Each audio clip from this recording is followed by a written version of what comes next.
Hi guys, आपका स्वागत है कक्षा 12वीं भौतिकी अध्याय 2 स्थिर विद्युत विभव तथा धारिता के इस लेक्चर में।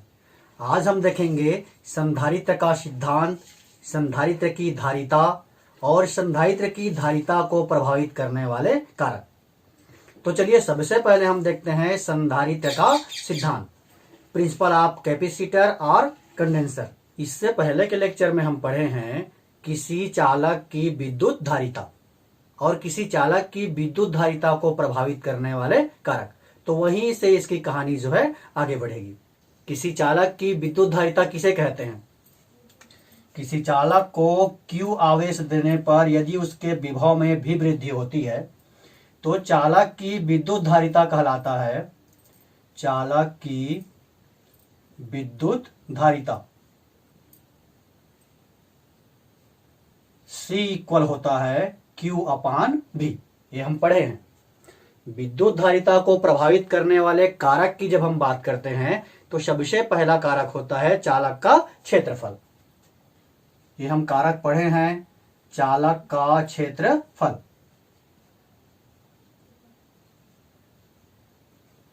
चालक का क्षेत्रफल जो है उसकी विद्युत धारिता को किस प्रकार से प्रभावित करता है, इसमें हम पढ़े हैं कि यदि हम किसी चालक के क्षेत्रफल को बढ़ा दें तो उसकी विद्युत धारिता बढ़ जाती है। लेकिन अगर हमको किसी चालक के क्षेत्रफल में बिना परिवर्तन किए उसकी धारिता बढ़ाना है तब क्या करना पड़ेगा? तब आएगा संधारित्र का सिद्धांत। मान लो ये कोई चालक है,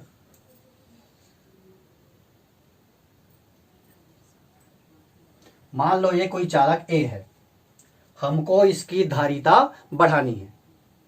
शर्त क्या है? चालक के क्षेत्रफल, आकार या आयतन में बिना परिवर्तन किए।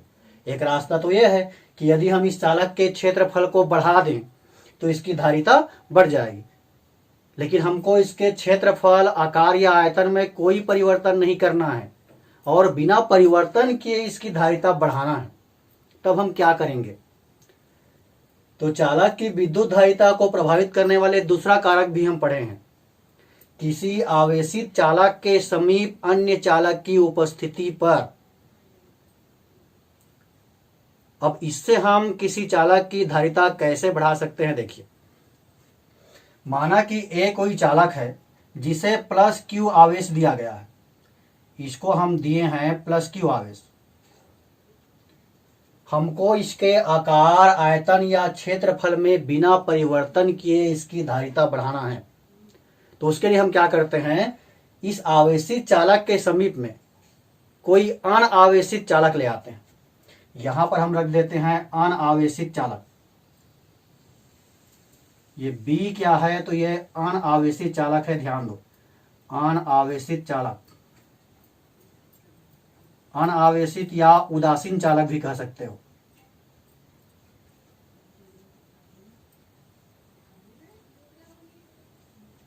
जब हम किसी आवेशित चालक के निकट में कोई अनावेशित चालक लाते हैं तो क्या होता है, ये भी हम पढ़े हैं। विभव को प्रभावित करने वाले कारक पढ़े हैं, तब भी पढ़े हैं।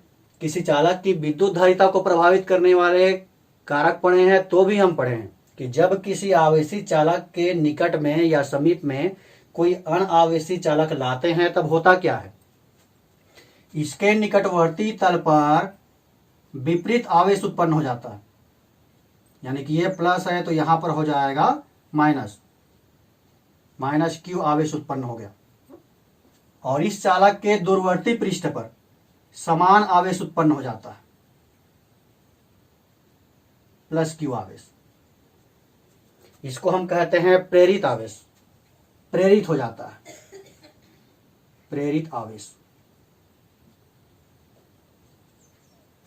इतना तो हम पहले भी पढ़ चुके हैं कि जब किसी आवेशित चालक के समीप में कोई अनावेशित चालक रखते हैं तो उसके निकटवर्ती पृष्ठ पर विपरीत आवेश और दूरवर्ती पृष्ठ पर समान आवेश प्रेरित हो जाता है या उत्पन्न हो जाता है। अब यहां पर जो प्रेरित आवेश उत्पन्न हो रहा है उससे A की धारिता पर क्या प्रभाव पड़ेगा? आवेशित चालक A के पास हम जैसे ही अनावेशित चालक B को लाए, यहां पर -Q और +Q उत्पन्न हो गया। क्यों उत्पन्न हो गया? ये भी आपको समझना चाहिए। देखो, सीखने का या समझने का सबसे आसान तरीका होता है अपने आप से क्वेश्चन करो, क्यों ऐसा हुआ। और अगर उस क्यों का जवाब आपके पास है तो आप उस तथ्य को, उस विषय वस्तु को आप अच्छे से समझ गए हो। यहाँ पर हम कह रहे हैं ना कि धन आवेशित चालक ए है, उसके निकट में कोई अनावेशित चालक बी लाए तो निकटवर्ती तल पर माइनस क्यू उत्पन्न हो गया और दूरवर्ती तल पर प्लस क्यू उत्पन्न हो गया। लेकिन क्यों उत्पन्न हो गया, कहां से ये माइनस प्लस आया उसमें,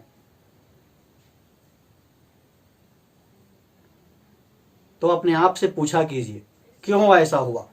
अगर आपके पास जवाब नहीं है तो अपने टीचर से पूछिए। अगर आपके पास आपके क्यों का जवाब है तो फिर उस चीज को आप कभी भी नहीं भूलोगे। अब यहां पर माइनस और प्लस आवेश कहां से आया ये देख लो। ये बी जो है अनावेशित चालक है, उदासीन चालक है। उदासीन कह रहे हैं लेकिन इसके अंदर में भी माइनस है और प्लस है। माइनस और प्लस होने के बाद भी ये उदासीन क्यों है, क्योंकि जितना माइनस है उतना ही प्लस है। परमाणु पढ़े हो ना केमिस्ट्री में कि परमाणु के अंदर में ऋण आवेश इलेक्ट्रॉन होता है, धन आवेश प्रोटॉन रहता है। इसके बावजूद जो है परमाणु उदासीन क्यों होता है, क्योंकि परमाणु में जितना इलेक्ट्रॉन रहता है उतना ही प्रोटॉन रहता है। तो यहां पर भी बी में कोई आवेश नहीं दिख रहा है, इसलिए नहीं दिख रहा है क्योंकि इसके अंदर में जितना ऋण आवेश है उतना ही धन आवेश है। अब इसको जब हम धन आवेशित चालक के पास लाएंगे तो क्या होगा, ये जो प्लस आवेश है वो माइनस आवेश को अपनी ओर आकर्षित करेगा, क्योंकि दो विपरीत आवेशों के बीच में आकर्षण होता है। तो ए का जो प्लस आवेश है, धन आवेश है, वो बी के ऋण आवेश को अपनी ओर आकर्षित करेगा, यानी कि निकटवर्ती तल पर उत्पन्न हो जाएगा ऋण आवेश। दूरवर्ती तल पर धन आवेश क्यों उत्पन्न हुआ, क्योंकि ये जो धन आवेश है वो चालक बी के अंदर में जो धन आवेश है उसको प्रतिकर्षित करेगा। मतलब ये जो माइनस है वो इसके नजदीक आ रहा है और प्लस जो है इसके दूर जा रहा है। ये समझ में आ गया ना कि किसी आवेशित चालक के समीप में हम अनावेशित चालक रखते हैं तो उसके निकटवर्ती तल पर विपरीत आवेश क्यों उत्पन्न हो जाता है और उसके दूरवर्ती तल पर समान आवेश क्यों उत्पन्न हो जाता है। इतना आ गया समझ में। जब किसी आवेशित चालक के समीप में कोई अनावेशित चालक रखते हैं तो उसके निकटवर्ती तल पर विपरीत आवेश और उसके दूरवर्ती तल पर समान आवेश प्रेरित हो जाता है, उत्पन्न हो जाता है। अब इससे क्या होगा, ये जो माइनस क्यू आवेश है वो इसके आवेश को, चालक ए के आवेश को कम करने का प्रयास करेगा। क्यों कम करेगा, ये प्लस है और ये माइनस है, तो बी में प्रेरित जो माइनस आवेश है, ऋण आवेश है, वो ए के आवेश को कम करने का प्रयास कर रहा है। लेकिन बी में ही प्रेरित प्लस क्यू आवेश चालक ए के आवेश को बढ़ाने का प्रयास कर रहा है। ये माइनस क्यू है इसलिए प्लस क्यू को कम करने का प्रयास करेगा और ये प्लस क्यू है इसलिए प्लस क्यू को बढ़ाने का प्रयास करेगा। अब यहां पर यह समझना है आपको कि माइनस क्यू ए के आवेश को कम करने का प्रयास कर रहा है, प्लस क्यू ए के आवेश को बढ़ाने का प्रयास कर रहा है। तो ए का जो आवेश है प्लस क्यू वो कम होगा कि ज्यादा होगा, घटेगा कि बढ़ेगा। तो यहां पर दूरी जो है एक फैक्टर है, ये प्लस क्यू आवेश का मान बढ़ेगा कि घटेगा। इससे नजदीक में कौन है, देखो इससे नजदीक में माइनस क्यू है, तो माइनस क्यू का इस पर प्रभाव ज्यादा पड़ेगा इसकी तुलना में। प्रेरित प्लस क्यू की तुलना में प्रेरित माइनस क्यू का प्रभाव इस पर अधिक पड़ेगा क्योंकि दूरी कम है। इसका मतलब यह हुआ कि ए का आवेश कम हो जाएगा। ए का आवेश क्या हुआ, कम हो गया। और ए का अगर आवेश कम होगा तो उसका विभव भी कम हो जाएगा। आवेश कम हुआ तो विभव कम हो जाएगा और विभव अगर कम हुआ तो धारिता जो है बढ़ जाएगी। यानी कि यहां से यही स्पष्ट हो गया कि किसी आवेशित चालक के समीप अगर हम अनावेशित चालक रख दें तो चालक की धारिता जो है बढ़ जाती है। अब अगर हमको चालक ए की धारिता को और बढ़ाना है, अभी धारिता तो बढ़ गया, लेकिन हम ये चाहते हैं कि चालक ए की धारिता और बढ़ जाए, तो उसके लिए क्या करेंगे? देखो, ये हम बी का संबंध पृथ्वी से कर दिए, बी का संबंध पृथ्वी से कर दिए। अब पृथ्वी क्या होता है? तो पृथ्वी को इलेक्ट्रॉनों का असीमित भंडार माना गया है। मतलब पृथ्वी क्या है? इलेक्ट्रॉनों का असीमित भंडार है। तो ये जो प्लस आवेश है, चालक बी में प्रेरित प्लस आवेश, ये संपूर्ण प्लस आवेश चला जाएगा कहां पर? पृथ्वी पर चला जाएगा। मतलब अब कैसी स्थिति होगी? देखो, ये चालक ए है, ये प्लस क्यू आवेश इसको दिया गया है, यहां पर उत्पन्न हुआ है माइनस क्यू आवेश और यहां पर उत्पन्न हुआ है प्लस क्यू आवेश। ये संपूर्ण प्लस क्यू आवेश कहां चला गया? पृथ्वी पर चला गया। मतलब इस पर केवल क्या बचा? चालक बी में केवल क्या बचा? माइनस क्यू आवेश। यहां पर क्या हो रहा था? माइनस क्यू आवेश इसके विभव को कम कर रहा था, लेकिन यह प्लस क्यू आवेश इसके विभव को बढ़ा रहा था। तो विभव में कमी तो होगी, लेकिन उतना कम नहीं होगा। अब यहां पर देखो, चूंकि बी में केवल माइनस क्यू आवेश है और ये माइनस क्यू आवेश क्या करेगा? ए के विभव को कम कर देगा, पहले से ज्यादा कम कर देगा, क्योंकि यहां पर बढ़ाने वाला प्लस क्यू नहीं है। मतलब यहां पर ए का विभव और भी कम हो जाएगा, और ए का विभव और कम हुआ मतलब ए की धारिता जो है और बढ़ गई। तो इसको हम कहते हैं संधारित्र। ये कहलाता है संधारित्र। संधारित्र। अगर हम संधारित्र की परिभाषा की बात करें, संधारित्र किसे कहेंगे? तो संधारित्र एक ऐसी युक्ति है, एक ऐसा उपाय है जिसकी सहायता से किसी चालक के आकार या आयतन में बिना परिवर्तन किए, किसी चालक के आकार, आयतन या क्षेत्रफल में बिना परिवर्तन किए, साथ ही साथ उसे दिए गए आवेश में बिना परिवर्तन किए गए। मतलब इसके आकार, आयतन, क्षेत्रफल में भी कोई परिवर्तन नहीं करना है, साथ ही साथ इसको दिए गए आवेश में भी कोई परिवर्तन नहीं करना है, और बिना परिवर्तन किए इसकी धारिता बढ़ाई जा सकती है। तो उस युक्ति को, उस उपाय को हम कहते हैं संधारित्र।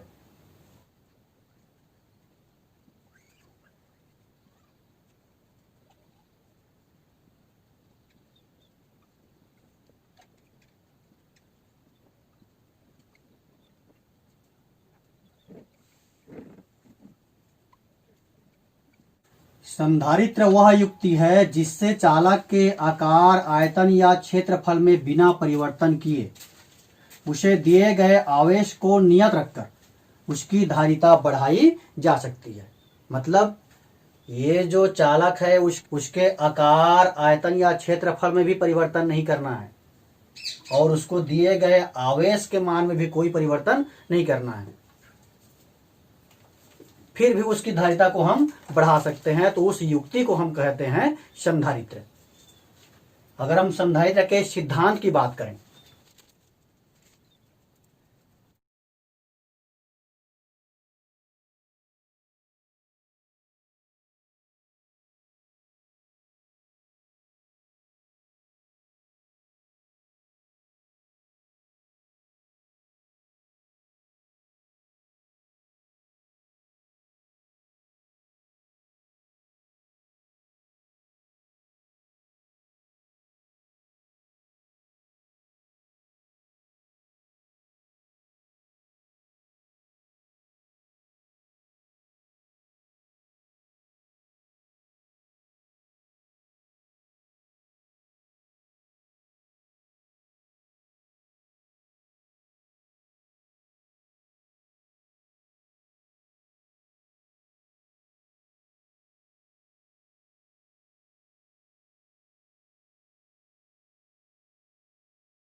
संधारित्र का सिद्धांत। माना कि ए एक पृथक आवेशित चालक है। ए जो है पृथक आवेशित चालक है, जिसे प्लस क्यू आवेश दिया गया है। ये चालक ए पृथक आवेशित चालक है जिसे प्लस क्यू आवेश दिया गया है। इसके समीप अनावेशित चालक बी रखने पर उसके निकटवर्ती तल पर माइनस क्यू आवेश तथा दूरवर्ती तल पर प्लस क्यू आवेश प्रेरित हो जाता है। जैसे ही हम ए के नजदीक में उसके समीप में कोई अनावेशित चालक बी लाते हैं तो निकटवर्ती तल पर माइनस क्यू आवेश और दूरवर्ती तल पर प्लस क्यू आवेश प्रेरित हो जाता है। प्रेरित माइनस क्यू आवेश चालक ए के विभव को कम करने का प्रयास करता है तथा प्रेरित प्लस क्यू आवेश चालक के विभव को बढ़ाने का प्रयास करता है। यहाँ बी में जो प्रेरित माइनस क्यू आवेश है वो ए के विभव को कम करने का प्रयास करता है और बी का जो प्रेरित प्लस क्यू आवेश है वो ए के विभव को बढ़ाने का प्रयास करता है। प्रेरित माइनस क्यू आवेश की दूरी कम होने के कारण उसका प्रभाव अधिक होता है, अतः चालक ए का विभव कम हो जाता है। माइनस क्यू इसके विभव को कम करने का प्रयास कर रहा है और प्लस क्यू इसके विभव को बढ़ाने का प्रयास कर रहा है। चूंकि माइनस क्यू नजदीक में है तो इसका प्रभाव अधिक होता है, अतः ए का विभव जो है कम हो जाता है। अब ए का विभव कम हुआ तो हम जानते हैं धारिता C इक्वल होता है Q अपान V। अब इस सूत्र के अनुसार क्या होना चाहिए, यहां पर ध्यान दो। C इक्वल Q अपान V है। C और Q समानुपाती हैं। C और V जो है व्युत्क्रमणपाती है, लेकिन Q क्या है? Q का मतलब है चालक A को दिया गया आवेश और वो नियत है। ये जो चालक Q है, चालक को दिया गया आवेश, ये नियत है, नियतांक है। और अगर हम नियतांक हटाएंगे तो ये क्या हो जाएगा, ये जो बराबर का चिन्ह है वो बन जाएगा समानुपाती। तो ये हो गया C समानुपाती 1 अपान V। यहां से ध्यान दो, अगर चालक को दिया गया आवेश नियत है, उसके मान में कोई परिवर्तन नहीं है, तो उसकी धारिता जो है विभव के व्युत्क्रमणपाती होता है। और अभी हम क्या पढ़े हैं कि चालक ए का विभव कम हो गया, तो चालक ए का विभव कम हो गया, अतः चालक ए की धारिता बढ़ जाती है। चालक ए की धारिता बढ़ जाती है।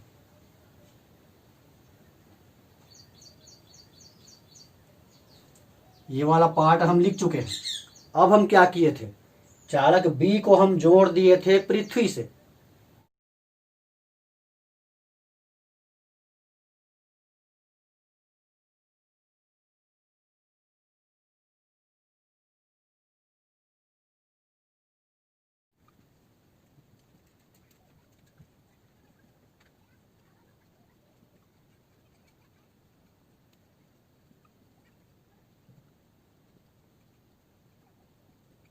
यदि चालक बी का संबंध पृथ्वी से कर दिया जाए तो बी में प्रेरित संपूर्ण प्लस क्यू आवेश पृथ्वी में चला जाता है और बी पर केवल माइनस क्यू रहता है, जिससे चालक ए का विभव और कम हो जाता है, अर्थात धारिता और बढ़ जाती है। ए की धारिता और बढ़ाने के लिए हम क्या किए, ये बी का संबंध पृथ्वी से कर दिए। जैसे ही बी का संबंध हम पृथ्वी से करते हैं, बी में प्रेरित जो प्लस क्यू आवेश है वो संपूर्ण प्लस क्यू आवेश पृथ्वी में चला जाता है, जिससे बी पर केवल माइनस क्यू आवेश बचता है। और केवल माइनस क्यू आवेश बच रहा है, इससे ए का विभव और कम हो जाएगा।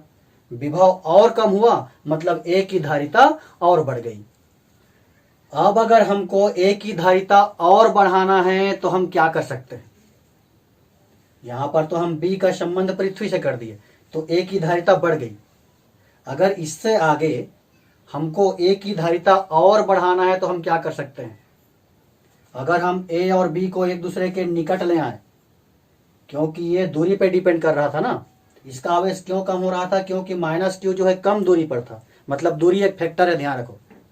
अगर हम इन दोनों प्लेटों के बीच की दूरी को कम कर दें तो इसका विभव और कम हो जाएगा, ए का विभव और कम हो जाएगा, यानी कि इसकी धारिता और बढ़ जाएगी। तो अगर इसकी धारिता को और बढ़ाना है तो एक रास्ता और है, हम दोनों प्लेटों के बीच की दूरी को कम कर देते हैं।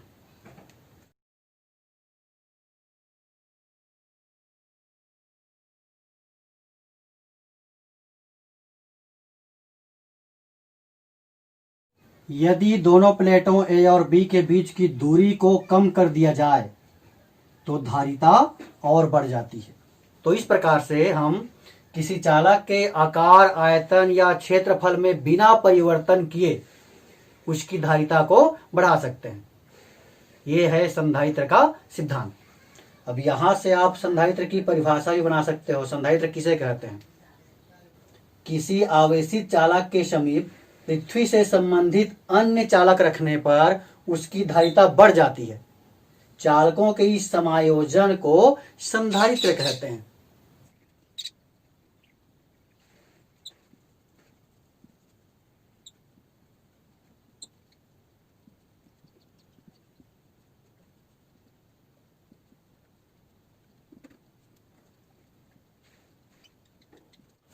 किसी आवेशित चालक के समीप पृथ्वी से संबंधित अन्य चालक रखने पर धारिता बढ़ जाती है।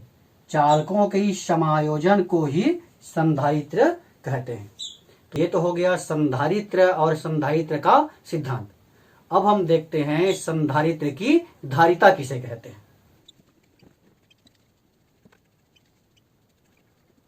माना कि ए एक पृथक चालक है और बी जो है पृथ्वीकृत चालक है।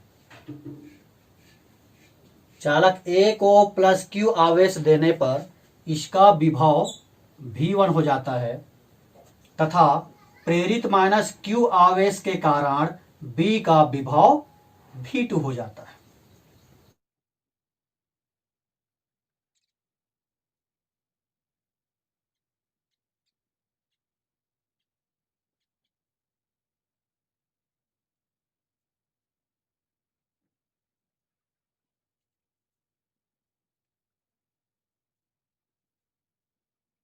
माना कि ए एक पृथक चालक है जिसे प्लस क्यू आवेश देने पर विभव V1 हो जाता है। ए एक पृथक चालक है जिसे हम प्लस क्यू आवेश दिए तो उसका विभव कितना हो गया? V1 हो गया। बी एक पृथ्वीकृत चालक है। शब्दों को ध्यान दो, पृथ्वीकृत चालक मतलब बी का संबंध किससे है? पृथ्वी से है।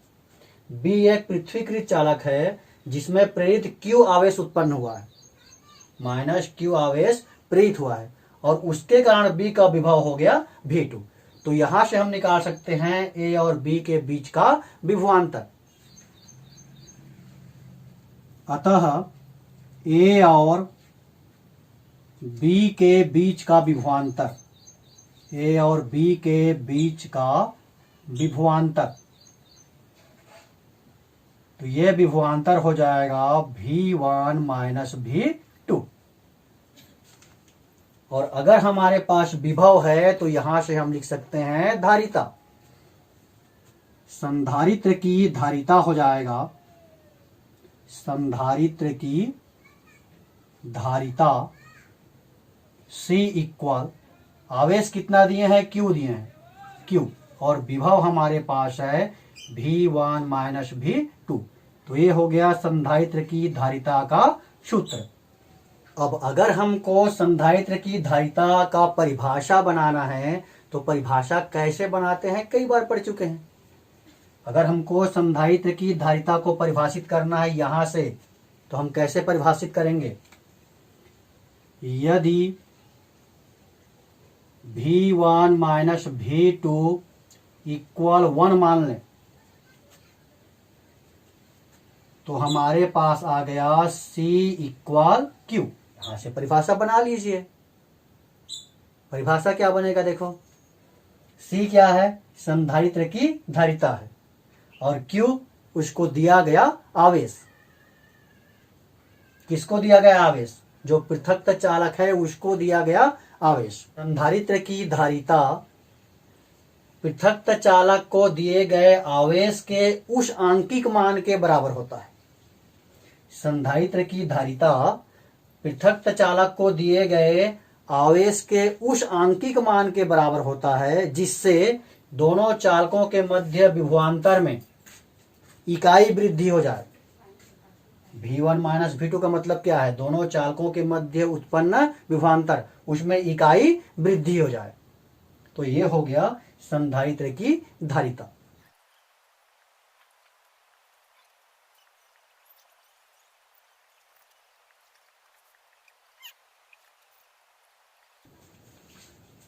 संधारित्र की धारिता यानी कि सी पृथक चालक को दिए गए उस आवेश के आंकिक मान के बराबर होता है। सी क्या है? पृथक चालक को दिया गया आवेश, इसीलिए यहां पर हम लिखे हैं पृथक चालक को दिए गए उस आवेश के आंकिक मान के बराबर होता है, जिससे दोनों चालकों के मध्य विभवांतर में इकाई वृद्धि हो। जिससे दोनों चालकों के मध्य विभवांतर में इकाई वृद्धि हो। तो ये हो गया संधारित्र की धारिता का परिभाषा। अब हम देखते हैं संधारित्र की धारिता को प्रभावित करने वाले कारक। तो अभी हम संधारित्र के सिद्धांत में पढ़े हैं कि अगर हमको इसकी धारिता को बढ़ाना है तो दोनों प्लेटों के बीच की दूरी को हम क्या करेंगे? कम करेंगे।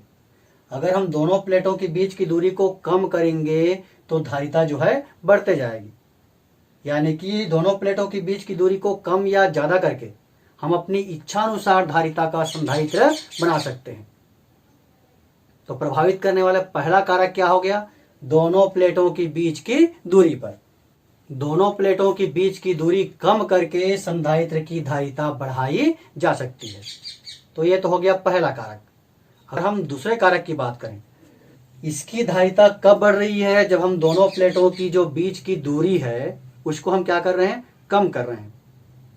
अगर हम दोनों प्लेटों के क्षेत्रफल को बदल दें तो भी इसके धारिता पर प्रभाव पड़ेगा। यानी कि दूसरा कारक क्या हो जाएगा? प्लेटों के क्षेत्रफल पर। अब प्लेटों के क्षेत्रफल पर धारिता किस प्रकार से निर्भर करेगा? यह देखो, मान लो हम किसी एक प्लेट का ही क्षेत्रफल बढ़ा दिए इस प्रकार से, तो क्षेत्रफल बढ़ाएंगे तो क्या होगा? बीच की दूरी कम हो जाएगी। और हम पढ़े हैं कि बीच की दूरी कम होती है मतलब धारिता बढ़ जाता है। अगर हम दोनों प्लेट का क्षेत्रफल बढ़ा दिए तो दूरी और कम हो गया, यानी कि इसकी जो धारिता है वो और बढ़ गई। तो दोनों प्लेटों के क्षेत्रफल को यदि बढ़ा दिया जाए, या फिर हम ऐसा कह सकते हैं प्लेटों के क्षेत्रफल को बढ़ाने पर संधारित्र की धारिता बढ़ जाती है। और तीसरा कारक होता है दोनों प्लेटों के बीच का जो माध्यम है उस माध्यम पर भी धारिता निर्भर करता है। दोनों प्लेटों के बीच में हो सकता है वायु है या फिर निर्वात है, लेकिन अगर हम दोनों प्लेटों के बीच में कोई माध्यम रख दें, विद्युत रोधी माध्यम, मोम, अभ्रा, कागज, तब इसकी धारिता जो है बढ़ जाती है। तो तीसरा कारक हो जाएगा दोनों प्लेटों के बीच के माध्यम पर। प्लेटों के बीच में जो माध्यम है उसका परावैद्युतांक जितना अधिक होता है उस संधारित्र की धारिता भी उतनी ही अधिक होती है। जैसे यदि वायु या निर्वात में धारिता C है, यह वायु या निर्वात में संधारित्र की धारिता C है। अगर यहां पर हम कोई माध्यम रख दिए, परावैद्युत माध्यम, और उस परावैद्युत माध्यम का जो परावैद्युतांक है वो K है, तब इस संधारित्र की जो धारिता है वो हो जाएगा CK, यानी कि बढ़ जाती है। तो दोनों प्लेटों के बीच का जो माध्यम है उसका परावैद्युतांक जितना अधिक होता है संधारित्र की धारिता भी उतनी ही अधिक होती है। तो आज हम देखे संधारित्र का सिद्धांत, संधारित्र की धारिता और संधारित्र की धारिता को प्रभावित करने वाले कारक। अगले लेक्चर में हम देखेंगे संधारित्र के प्रकार।